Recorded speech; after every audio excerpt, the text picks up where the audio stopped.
A big clap for him. Thank you. Thank you പറഞ്ഞു കഴിഞ്ഞാൽ തിരിച്ചെന്തെങ്കിലും പറയാറുണ്ടല്ലേ? കേട്ടില്ല. ഓക്കെ, ഞാൻ ആദ്യം എന്നെ കുറിച്ച് പറയാം. ഞാൻ ഇവിടെ നിൽക്കുന്നത് ഇന്ന് എന്നെ കുറിച്ച് പറയാൻ വേണ്ടിയിട്ടാണ്, ഒരു സക്സസ് സ്റ്റോറി പറയാൻ വേണ്ടിയിട്ടാണ്.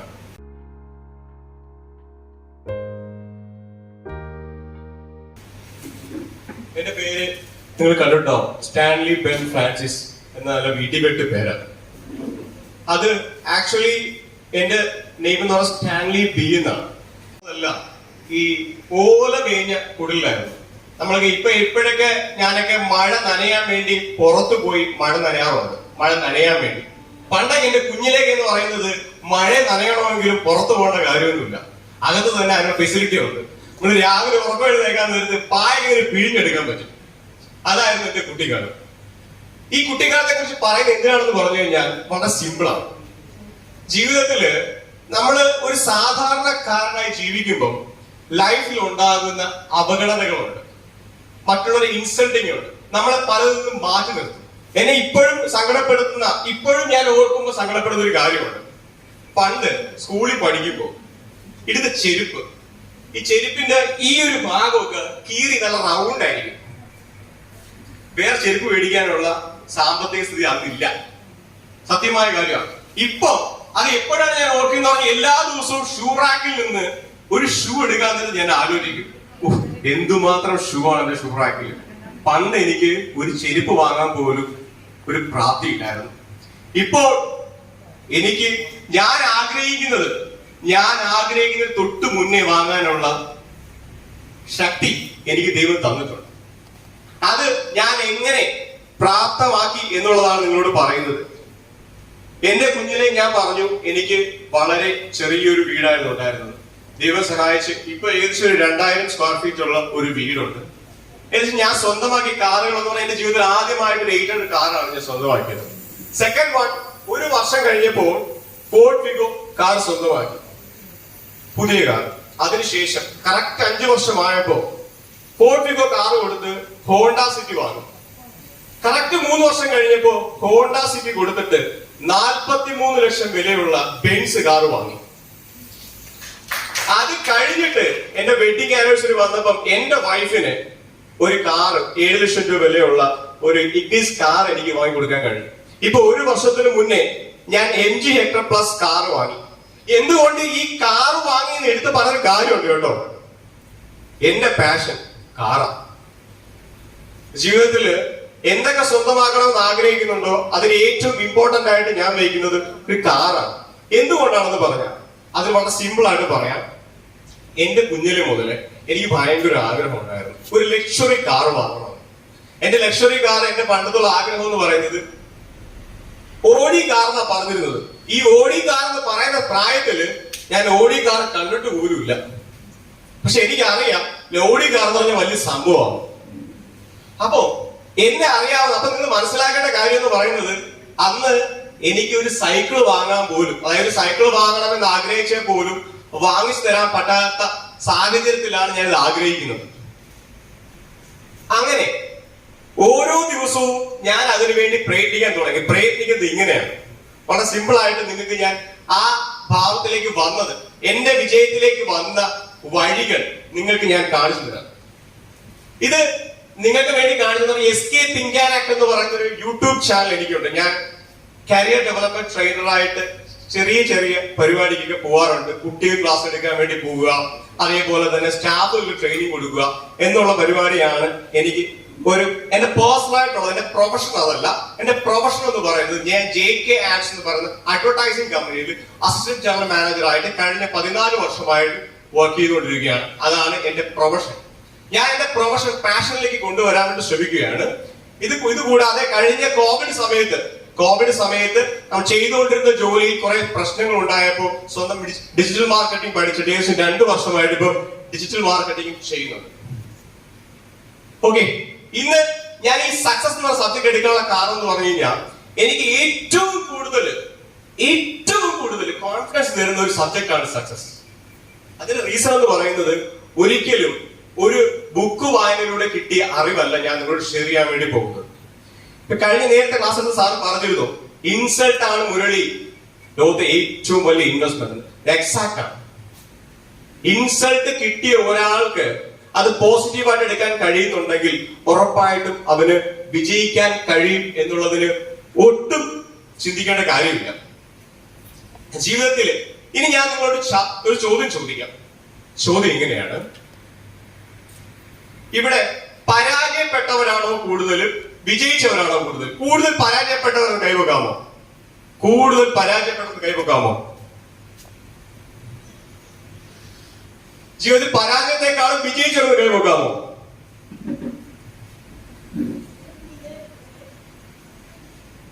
ഓക്കെ, ശരി. എന്താണ് പരാജയം? പറയൂ, എന്താണ് പരാജയം?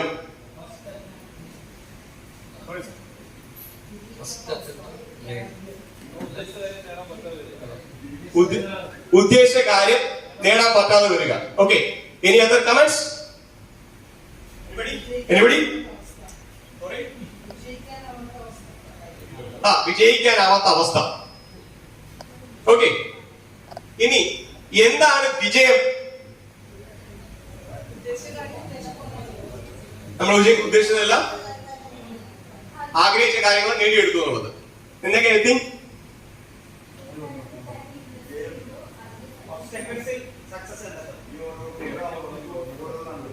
ഓക്കെ,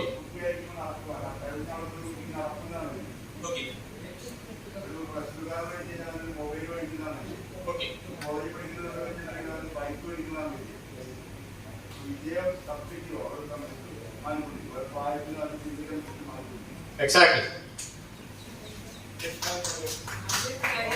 നേടിയെടുത്തുവെങ്കിൽ അതാണ് വിജയം എന്ന് പറയുന്നത്. നേടിയെടുത്തിട്ടുണ്ടെങ്കിൽ അത് വിജയമാണെന്ന് പറയുന്നത്. Okay, very good, very very good, very very good. ഞാൻ ഈ പരാജയത്തിന് പറയുന്ന ഒരു കാര്യമുണ്ട്. നാം എപ്പോൾ പരാജയപ്പെട്ടു എന്ന് ചോദിച്ചാൽ ഞാൻ പറയും, ഇപ്പൊ ഞാനൊരു അറ്റംപ്റ്റ് നടത്തി, ഞാൻ അറ്റംപ്റ്റ് നടത്തിയ കാര്യം എനിക്ക് കിട്ടിയില്ല, ഞാൻ പരാജയപ്പെട്ടു എന്ന് ഞാൻ പറയത്തില്ല. ഞാൻ എപ്പോ പരാജയപ്പെട്ടു എന്ന് പറയുന്നത് അറിയാമോ? ഞാൻ എന്തുകൊണ്ട് അറ്റംപ്റ്റിൽ തോറ്റു, അതായത് എന്തുകൊണ്ട് അറ്റംപ്റ്റ് നടത്തിയിട്ട് എനിക്ക് കിട്ടിയില്ല, അതിന്റെ റീസൺ ഞാൻ മനസ്സിലാക്കിയില്ലെങ്കിൽ അവിടെ ഞാൻ പരാജയപ്പെട്ടു. ക്ലിയർ? ഞാനിവിടെ ഇപ്പൊ ഇവിടെ ഒരു ഇന്ററാക്ഷൻ സെഷൻ നടക്കുകയാണ്. ഇതിൽ ഞാൻ പരാജയപ്പെടുകയാണെങ്കിൽ ആ പരാജയത്തിന്റെ കാരണം ഞാൻ മനസ്സിലാക്കുന്നില്ലെങ്കിൽ ഞാൻ പരാജിതനാണ്, അല്ലെങ്കിൽ ഞാൻ ഒരിക്കലും പരാജയപ്പെടത്തില്ല. ക്ലിയർ? ഇനി വിജയം എന്ന് പറഞ്ഞാൽ ഞാൻ അതിന് പറയുന്ന ഡെഫിനിഷൻ ഇത്ര സിമ്പിൾ ആയിട്ട് പറയാം: നമ്മളുടെ ആഗ്രഹത്തിന്റെ സബലീകരണം. ഇങ്ങനെ സംഭവം വെക്കാനുള്ള ഏറ്റവും വലിയ ഗുണം എന്താണെന്ന് അറിയാമോ? ഞാൻ നേരത്തെ നിങ്ങൾ ചോദിച്ചില്ലേ, ജീവിതത്തിൽ വിജയത്തെക്കാളും പരാജയപ്പെട്ടവർ കൈവെക്കാവോന്ന്. അപ്പൊ കുറച്ച് ആളുകൾ കൈവെക്കി. അത് എന്തുകൊണ്ടാന്ന് പറഞ്ഞാൽ ഈ വിജയം എന്താണെന്നുള്ള യഥാർത്ഥ കാര്യം അറിയാത്തത് കൊണ്ടാണ്. ഇപ്പൊ ഇന്ന് രാവിലെ തന്നെ നടന്ന വിജയത്തെ കുറിച്ച് ഞാൻ പറയാം. രാവിലെ ഞാൻ 5 മണിക്ക് ഉറക്കം എഴുതണമെന്ന് വിചാരിച്ചു. കറക്റ്റ് 5 മണിക്ക് ഉറക്കം എഴുന്നേറ്റ് ഞാൻ വിജയിച്ചു. ഞാൻ വരുന്ന വഴിക്ക് ഇന്നടുത്ത് ഫുഡ് കഴിക്കണമെന്ന് വിചാരിച്ചു, അവിടുന്ന് ഫുഡ് കഴിച്ചു. ഇന്ന സമയത്ത് ഇവിടെ എത്തണമെന്ന് വിചാരിച്ചു, ഇന്ന സമയത്ത് ഇവിടെ എത്തി. അങ്ങനെ ഇന്നത്തെ ഒരു ദിവസം മാത്രം നോക്കുകയാണെങ്കിൽ ഒരുപാട് വിജയങ്ങൾ കൈയാളിത് വെക്കുക ഞാൻ. ഇപ്പൊ നമ്മുടെ ലൈഫിൽ ഇങ്ങനെ സംഭവമുള്ള ഗുണം എന്താണെന്ന് അറിയാമോ? നമ്മൾ ഭയങ്കര പോസിറ്റീവായിരിക്കും. ഇന്ന് ഞാൻ നോക്കുകയാണെങ്കിൽ എനിക്ക് പരാജയങ്ങളൊന്നുമില്ല. ഒരു മനുഷ്യന് പരാജയങ്ങളില്ലാതെ പോസിറ്റീവ് ആയിക്കൊണ്ടേയിരിക്കും. ഒരു പരാജയമാണ് മനുഷ്യനെ പുറകിലോട്ട് വലിക്കുന്നത്, അല്ലേ? ഉറപ്പായിട്ടും അല്ലേ? പുറകോട്ട് വലിക്കുന്ന പരാജയമല്ലേ? നെഗറ്റീവ് അല്ലേ പരാജയം എന്ന് പറയുന്നത്? അപ്പൊ പരാജയം എന്താണെന്നും വിജയം എന്താണെന്നും കറക്റ്റായിട്ട് മനസ്സിലാകും നിങ്ങൾക്ക്? ആരെങ്കിലും ഒന്ന് പറയാമോ പരാജയം എന്താണെന്ന്?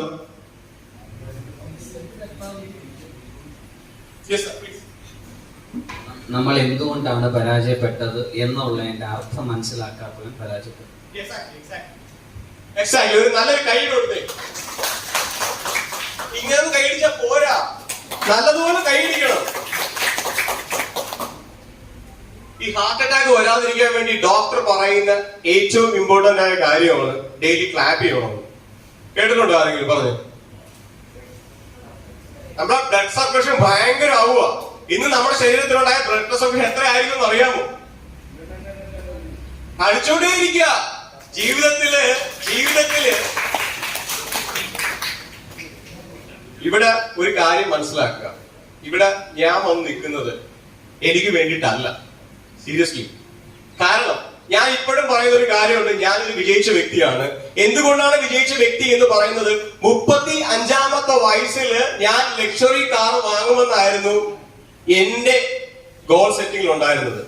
എന്റെ 29-ാമത്തെ വയസ്സിൽ ഞാൻ ബെൻസ് കാറും വാങ്ങി, 2000 സ്ക്വയർ ഏകദേശം 80 ലക്ഷം രൂപ വിലയുള്ള വീടും വാങ്ങി.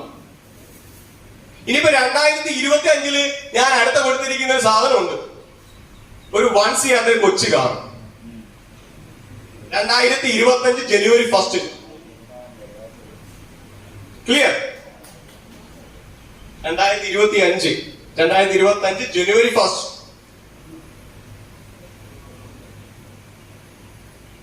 ഇനി നിങ്ങളോട് പറയാൻ പോകുന്നത് ഞാൻ ഈ പറയുന്ന കാര്യങ്ങളൊക്കെ എങ്ങനെ വിജയിച്ചു എന്നുള്ളതാണ്.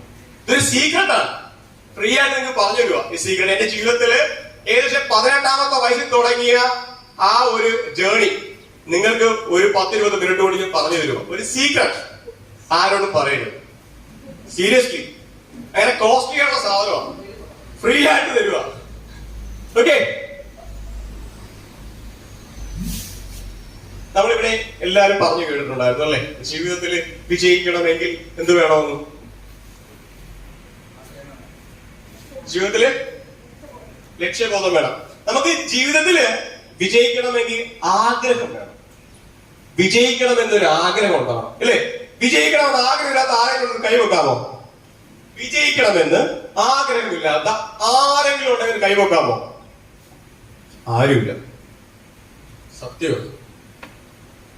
എന്നാൽ വിജയിക്കണമെന്ന് ആഗ്രഹിച്ചിട്ട് വിചാരിച്ചതുപോലെ വിജയിക്കാൻ പറ്റാത്ത ആരെങ്കിലും കൈവെക്കാമോ? ഞാൻ ആഗ്രഹിച്ചതുപോലെ എനിക്ക് വിജയിക്കാൻ കഴിഞ്ഞില്ല. ഓക്കെ, അതിന്റെ കാരണം ഇതാണ്. വളരെ സിമ്പിൾ ആയിട്ട് പറഞ്ഞത്, നമ്മുടെ ആഗ്രഹം വെറും ആഗ്രഹം മാത്രമായി പോയി. അതൊരു അതിയായ ആഗ്രഹമായിട്ട് മാറണം. എന്താണ് ആഗ്രഹവും അതിയായ ആഗ്രഹവും തമ്മിലുള്ള വ്യത്യാസം ഞാൻ എന്റെ ലൈഫിൽ നിന്ന് തന്നെ പറഞ്ഞുതരാം. ചെറുതായിട്ടൊക്കെ പാട്ട് പാടുന്നതിന്റെ അസ്ഥിത എനിക്കുണ്ട്. ചെറുതായിട്ടൊക്കെ പാട്ട് പാടും. അപ്പൊ ഒരുപാട് പേര് പറയാറുണ്ട്, അത് നിനക്ക് ട്രൈ ചെയ്തുകൂടെ, നിനക്ക് പാട്ട് പഠിക്കാൻ പോയിക്കൂടെ എന്ന് പറയാറുണ്ട്. കുഞ്ഞിലെ തൊട്ടേ പാടുന്നതാണ് കേട്ടോ, സാറത് പറഞ്ഞു. പാടാം ഉറപ്പാടും. ഓക്കെ, അപ്പൊ പക്ഷേ ഞാൻ ഇതുവരെ അതിന്റെ പുറകെ പോയിട്ടില്ല. ഈ കഴിഞ്ഞ കുറെ വർഷം, ഒരു 2 വർഷത്തിന് മുന്നേ വരെ ഈ ശരീരം ഇതിനേക്കാളും മെലിഞ്ഞുണങ്ങിയ ശരീരമായിരുന്നു. 49 കിലോ ആയിരുന്നു എനിക്ക് ഉണ്ടായിരുന്നത്. എനിക്ക് ആ ശരീരം ഒന്ന് കൂട്ടാൻ വേണ്ടി ഞാൻ ഇതുവരെ ആഗ്രഹിച്ചിട്ടില്ല. അതുകൊണ്ട് എന്ത് സംഭവിച്ചു? എനിക്ക് ഇതുവരെ നന്നായിട്ട് പാടാനും കഴിഞ്ഞിട്ടില്ല, എന്റെ ശരീരം ഒന്ന് വണ്ണം വയ്ക്കാൻ എനിക്ക് കഴിഞ്ഞിട്ടില്ല. എന്തുകൊണ്ടാ? ഇത് രണ്ടും വെറും എന്റെ ആഗ്രഹങ്ങൾ മാത്രമാ. എന്നാ എന്റെ അതിയായ ആഗ്രഹങ്ങൾ ആയതുകൊണ്ടാണ് ഞാൻ ഈ പറഞ്ഞ കാറുകളെല്ലാം വാങ്ങിയത്, വീട് വെച്ചത്, എല്ലാം എന്റെ അതിയായ ആഗ്രഹമാണ്.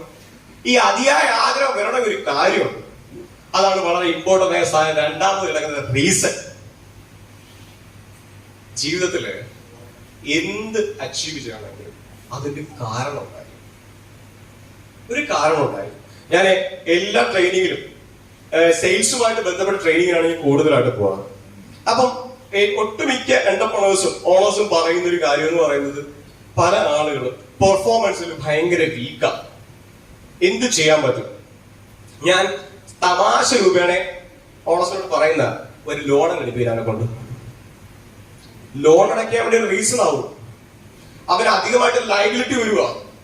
തമാശ രൂപേണ പറയുന്ന ജീവിതത്തിൽ റീസൺ, എനിക്ക് വിജയിക്കണമെന്ന് അല്ലെങ്കിൽ എനിക്ക് ഇന്നത്തെ കാര്യം അച്ചീവ് ചെയ്യണമെന്ന് ആഗ്രഹം വരണമെങ്കിൽ അതിന് റീസൺ ഉണ്ടാവണം. എന്റെ റീസൺ എന്താണെന്ന് പറഞ്ഞാൽ ഇത്രയേ ഉള്ളൂ.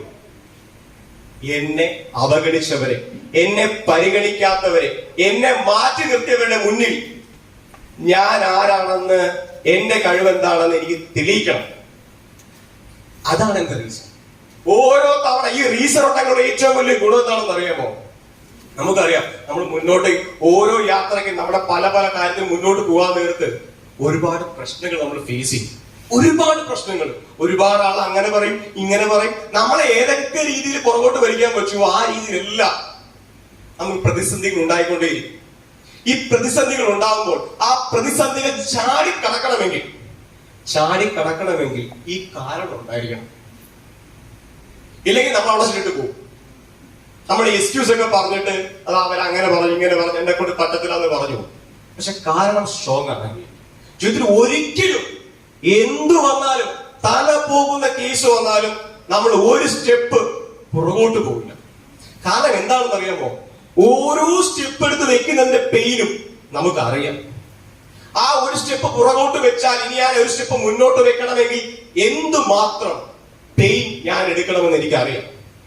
സോ അതുകൊണ്ട് നിങ്ങളുടെ ലൈഫിൽ നിങ്ങൾ എന്ത് ചെയ്യണമെന്ന്, എന്താകണമെന്ന് ആഗ്രഹിക്കുന്നുവോ അത് വെറും ആഗ്രഹങ്ങളാകാതെ ആ ആഗ്രഹങ്ങൾ അതിയായ ആഗ്രഹങ്ങളാവുക. ഞാൻ അങ്ങനെ ആയി തീരണമെങ്കിൽ അതിന്റെ കാരണം, എന്തിനു വേണ്ടി ഞാൻ അങ്ങനെ ആകണം എന്നത് കറക്റ്റായിട്ട് കണ്ടുപിടിക്കുക. ആ കണ്ടുപിടിക്കാതെയുള്ള ഒരു ആഗ്രഹവും ഈ ലോകത്ത് സാധിച്ച ചരിത്രമില്ല. നമ്മൾ കേട്ടിട്ടുണ്ടാവും, വാകേറിയ ദൈവം കൊണ്ട് തരത്തില്ല. കൊണ്ട് തരുമോ? തർക്കമുണ്ടോ? വാകേറിയ ദൈവം കൊണ്ട് തരുമെന്ന് ഉള്ളതാണോ? യെസ്, മാഡം പറഞ്ഞ കറക്റ്റ് പോയിന്റ്. യെസ്, താൻ പാതി ദൈവം പാതി. അതെന്താണെന്ന് അറിയാമോ? ഈ താൻ പാതി എന്താണെന്ന് അറിയാമോ? നമ്മൾ ഇനിഷ്യേറ്റീവ് എടുക്കണം. Very good. ദെൻ തുടക്കം കുറിക്കുക. Okay, very good. ദെൻ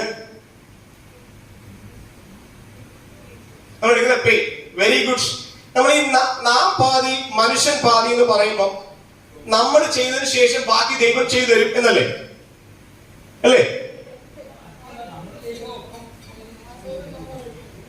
നമ്മൾ ചെയ്തതിനൊപ്പം ദൈവം നമുക്ക് തരും. ഓക്കെ ഓക്കെ അതൊരു പാരന്റ് ഞാൻ പറഞ്ഞത്. നമ്മൾ കുട്ടികൾ പറക്കുമ്പോ ശ്രദ്ധിച്ചാൽ മതി. കുട്ടികൾ പറക്കുമ്പോ അവരെ ഈ കൈകൾ രണ്ടും ഇങ്ങനെ മുറുക്കി പിടിച്ചാൽ ജനിക്കുന്നു. ശ്രദ്ധിച്ചിട്ടുണ്ടോ? ശ്രദ്ധിക്കണം. അല്ലെങ്കിൽ ഇനി എന്താണെന്നറിയാമോ?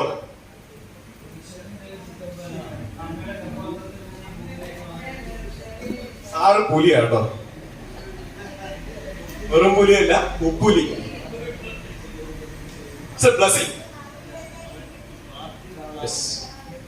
അതായത് ദൈവം ഓരോ മനുഷ്യൻ ജനിച്ചു വീഴുമ്പോൾ അവനുള്ള ബ്ലസ്സിംഗ് കൊടുത്താ വരുന്നത്.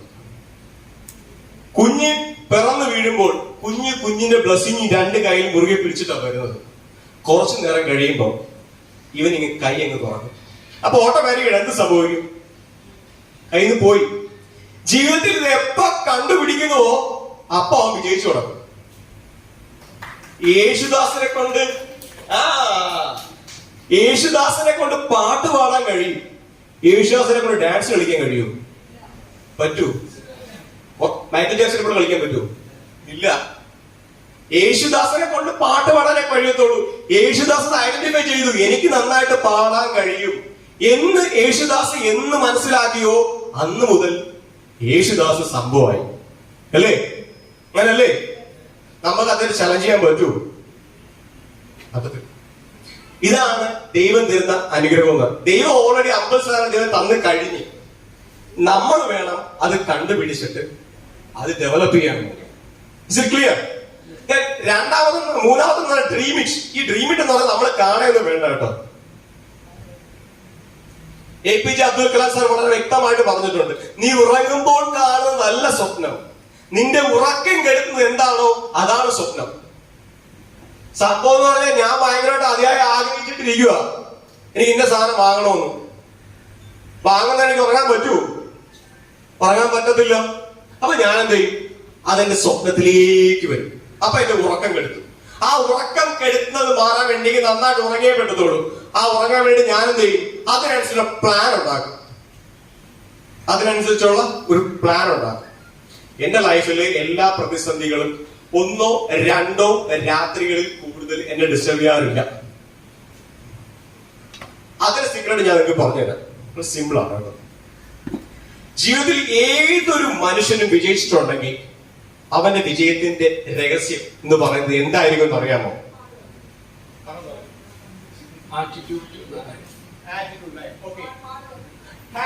Hard work,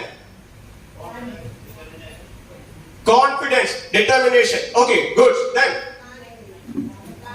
planning, yes. Clarity about it is goal. Then practice. Okay, ഇതെല്ലാം ചെയ്യണമെങ്കിൽ ഒരു കാര്യം വേണം. Change your self. നിങ്ങൾ പറഞ്ഞല്ലോ ശരി, ഇതെല്ലാം ചെയ്യാൻ വേണ്ടി സാധനം വേണം. എന്തെന്ന് അറിയാമോ? ഒബ്സർവേഷൻ. ജീവിതത്തിൽ ഒബ്സർവേഷൻ. ജീവിതത്തിൽ നമുക്കറിയാം നമ്മളെല്ലാം തികഞ്ഞവരല്ല, അല്ലേ? നമ്മളെല്ലാം തികഞ്ഞവരാരെങ്കിലും ഉണ്ടോ? ഇല്ല. നമുക്കെല്ലാം കുറവുകളുണ്ട്. പക്ഷെ നമ്മൾ എന്തൊക്കെയോ തികഞ്ഞവരാണ്, അല്ലേ? നമ്മുടെ ലൈഫിൽ ഉണ്ടാകുന്നതെല്ലാം പ്രശ്നങ്ങൾ സൊല്യൂഷൻ കണ്ടെത്താൻ നമ്മളെ കൊണ്ട് കഴിയില്ല. ആ സൊല്യൂഷൻ നമ്മളെ കൊണ്ട് കഴിയണമെങ്കിൽ നമ്മൾ മറ്റുള്ള ആളുകളെ ഒബ്സർവ് ചെയ്യണം. നമ്മുടെ ജീവിതത്തിൽ ഈ മനുഷ്യരുടെ ഏറ്റവും വലിയ പ്ലസ് എന്താണെന്ന് അറിയാമോ?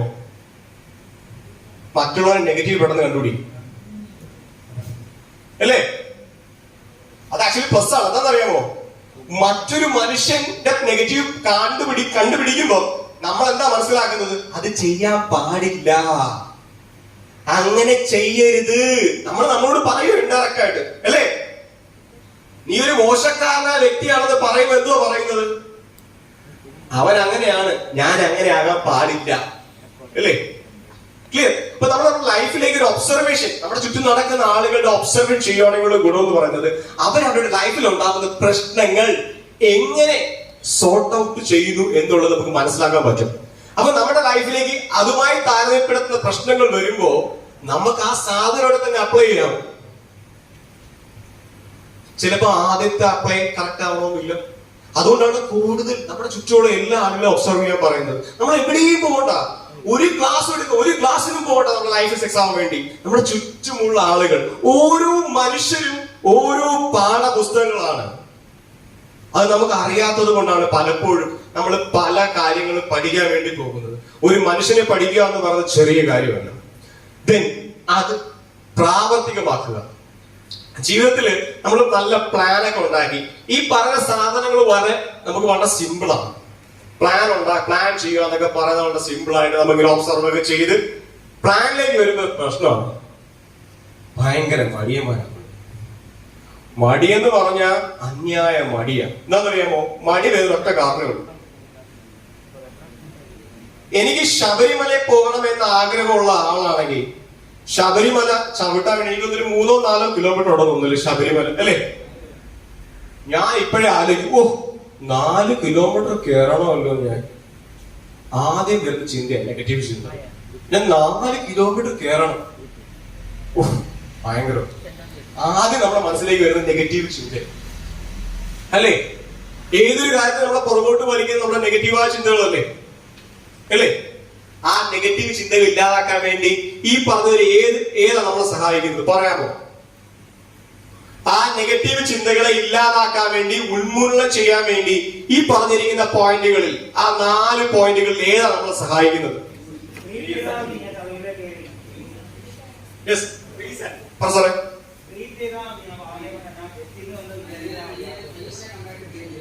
Okay, very good answer, very good answer. അയ്യപ്പനെ കണ്ടതായിട്ട് വിഷ്വലൈസ് ചെയ്താൽ മതി, ഞാൻ അവിടെ എത്തിയതായിട്ട് വിഷ്വലൈസ് ചെയ്താൽ മതി. അതാണ് പറഞ്ഞത് റീസൺ. എനിക്ക് അവിടെ ചെല്ലണം, അത് എന്റെ ആവശ്യമാണ്, അല്ലേ? എന്റെ ആവശ്യമാണ്, മറ്റുള്ളവരുടെ ആവശ്യമല്ല. മറ്റുള്ളവരുടെ ആവശ്യമാണെങ്കിൽ നമ്മൾ ഉറപ്പായിട്ടും പല എക്സ്ക്യൂസുകളും പറഞ്ഞ് ആരുടെയെങ്കിലും കയ്യില് ആ നേർച്ചയും കൊടുത്തുവിട്ട് ആരാണ് പൈസ അവരെ കൊണ്ടുവരുന്നത് നമ്മൾ കൊടുക്കുകയും ചെയ്യും. ഇറ്റ്സ് ക്ലിയർ, കറക്റ്റ് അല്ലേ? അപ്പൊ നമ്മൾ ആദ്യം എന്താണ് ചെയ്തത്? അതിയായ ആഗ്രഹം ഉണ്ടായി. ആഗ്രഹം എന്ന് പറയാൻ അതിയായ ആഗ്രഹം ഉണ്ടായി. ആ ആഗ്രഹം, അതൊരു കാരണം നമ്മൾ കണ്ടുപിടിച്ചു. ജീവിതത്തിൽ എന്തിനും ഒരു കാരണം ഉണ്ടായിരിക്കണം, ഇല്ലെങ്കിൽ നമ്മൾ ഉറപ്പായിട്ടും പാതി ഇട്ടിട്ട് പോകും, ഒരു സംശയമില്ല. അതിനുശേഷം ആ നമ്മുടെ അതിയായ ആഗ്രഹമാണ് എന്നുണ്ടെങ്കിൽ ഉറപ്പായിട്ടും നമ്മുടെ സ്വപ്നത്തിൽ അത് വരിക തന്നെ ചെയ്യും. നമ്മുടെ സ്വപ്നത്തിൽ അത് വരുന്നില്ല. എനിക്ക് സുഖമായിട്ട് ഉറങ്ങാൻ കഴിയുന്നുണ്ടെങ്കിൽ മനസ്സിലാക്കിക്കോണം, നിങ്ങളുടെ ആഗ്രഹം വെറും ആഗ്രഹം മാത്രമല്ല, അതിയായ ആഗ്രഹമായിട്ടില്ല. Is it clear? അതിനുശേഷം നമ്മൾ പ്ലാൻ ഉണ്ടാക്കി. ആ പ്ലാൻ എങ്ങനെ ഉണ്ടാക്കി? നമ്മൾ എങ്ങനെ ഉണ്ടാക്കിയത്? പ്ലാൻ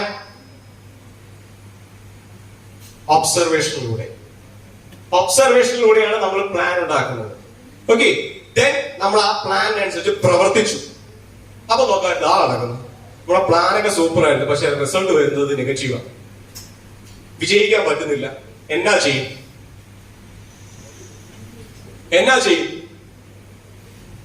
വിജയിക്കാൻ പറ്റുന്നതേ ഇല്ല. എന്നാ ചെയ്യും? Exactly, rework. നല്ല കൈയടി കൊടുക്കുന്നത് സാറ് പറഞ്ഞു കേട്ടില്ലേ? ലൈഫിൽ എക്സ്പീരിയൻസ് ഉള്ള ആളുകൾക്ക് മാത്രമേ ഇങ്ങനെ കറക്റ്റായിട്ട് പറയാൻ പറ്റത്തുള്ളൂ. പല ആളുകളുടെ പ്രശ്നം എന്താണെന്നറിയാമോ? ഒട്ടുമിക്ക ആളുകളും ഞാൻ ഒരുപാട് നാളെടുത്ത് ചെയ്ത ഒരു പ്ലാൻ ആയതുകൊണ്ട് ആ പ്ലാന്റെ മുറുകെ തന്നെ പോയിക്കൊണ്ടിരിക്കും മരണം വരെ. നമ്മൾ മനസ്സിലായിക്കോണം, നമ്മൾ പ്ലാൻ ഉണ്ടാക്കി, അത് പ്രവർത്തിച്ചു, നമ്മൾ ആഗ്രഹിച്ചതുപോലെ റിസൾട്ട് വന്നില്ല. പ്ലാൻ ഫെയിലിയറാ. റീവർക്ക് ദ പ്ലാൻ, പിന്നെയും ചെയ്യുക. പക്ഷെ നമ്മൾ ചെയ്യുമ്പോൾ മനസ്സിലായിക്കോണം, ഞാൻ നേരത്തെ ചെയ്ത പ്ലാനിൽ എന്തൊക്കെയായിരുന്നു പ്രശ്നങ്ങളെന്ന് മനസ്സിലായിക്കോണം. ഞാൻ അവിടെ എത്താത്തതിന്റെ കാരണം എന്താണെന്ന് മനസ്സിലാക്കിയിട്ട് വേണം പ്ലാൻ അഴിച്ചു പണിയാൻ. കറക്റ്റ് അല്ലേ സാറേ? ഓക്കെ, അപ്പൊ എന്റെ ജീവിതത്തില് ഈ ഇത്രയും കാര്യങ്ങള് നിങ്ങൾക്ക് ഞാൻ വളരെ ഫ്രീ ആയിട്ട് പറഞ്ഞു തന്നിട്ടുണ്ട്. ഇനി ഞാൻ നിങ്ങളോട് ചോദിക്കുകയാണ്, ഞാൻ ഈ പറഞ്ഞ കാര്യങ്ങൾക്ക് നിങ്ങൾക്ക് എന്തെങ്കിലും ഒരു ക്ലാരിറ്റി കുറവുണ്ടോ? ഏതെങ്കിലും ഒരു കാര്യത്തിൽ ക്ലാരിറ്റി കുറവുണ്ടോ? മാമിനുണ്ടോ? എങ്ങനെ ഇത്ര പൈസ കിട്ടിയെന്നുള്ളത്? Yes, very good question. നമ്മുടെ ലൈഫിൽ ഞാൻ ചെയ്യുന്ന പ്രൊഫഷനില് ഏറ്റവും, അതായത് ഈ സെയിൽസ് എന്ന് പറയുന്നത് വലിയ സംഭവം. അവിടുത്തെ ഏറ്റവും വലിയ പ്രത്യേകത എന്ന് പറയുമ്പോൾ അവിടെ സാലറി അല്ല, ഇൻസെന്റീവ് ആണ്. എനിക്ക് തീരുമാനിക്കാൻ ഞാൻ എത്ര ഉണ്ടാക്കണമെന്ന്. No limitation. എനിക്ക് തീരുമാനിക്കാറുണ്ട്, ഉറങ്ങണോ, ജോലി ചെയ്യണോ, അടിച്ചു പൊളിക്കണോ എന്നൊക്കെ എനിക്ക് തീരുമാനിക്കാം. അങ്ങനെ ഒരു വലിയ പ്രൊഫഷനിലേക്ക് വന്നപ്പോ ഞാൻ തീരുമാനിച്ചു എത്ര വർക്ക് ചെയ്യണം, എത്ര ഫാമിലിയോട് സ്പെൻഡ് ചെയ്യണം, എത്ര കൂട്ടുകാരോട് സ്പെൻഡ് ചെയ്യണം എന്നൊക്കെ ഞാൻ തീരുമാനിച്ചു. അങ്ങനെയാണ് ഈ ഒരു വലിയ ചേഞ്ച് ഉണ്ടാക്കിയിരിക്കുന്നത്. Is it clear? ഓക്കെ, അപ്പൊ ഈ എന്നെ കേട്ടിരുന്ന എല്ലാ ആളുകൾക്കും നന്ദി. അതോടൊപ്പം തന്നെ എന്റെ ലൈഫിൽ ഉണ്ടായ ഈ വിജയരഹസ്യം നിങ്ങളോട് പറഞ്ഞു തന്നപ്പോൾ ഇതിൽ നിന്ന് ഒരാൾക്കെങ്കിലും ഒരു ഇൻസ്പിറേഷൻ ഉണ്ടാകും എന്ന് ഞാൻ വിശ്വസിക്കുന്നു. കാരണം എന്റെ ലൈഫിലെ ഏറ്റവും വലിയ ആഗ്രഹം എന്ന് പറയുന്നത് എന്നെ കണ്ട് ഒരാളെങ്കിലും പഠിക്കണം എന്നുള്ളതാണ്. എന്റെ വിജയത്തിന്റെ ഒരു രഹസ്യം അത് തന്നെയാണ്. എന്റെ ലൈഫിൽ എന്നെ കണ്ട് എന്നെ ഫോളോ ചെയ്യാൻ ഒരാളെങ്കിലും ഉണ്ടാവുക എന്നുള്ളതാണ് എന്റെ ഏറ്റവും വലിയ ലക്ഷ്യം. Okay, thank you.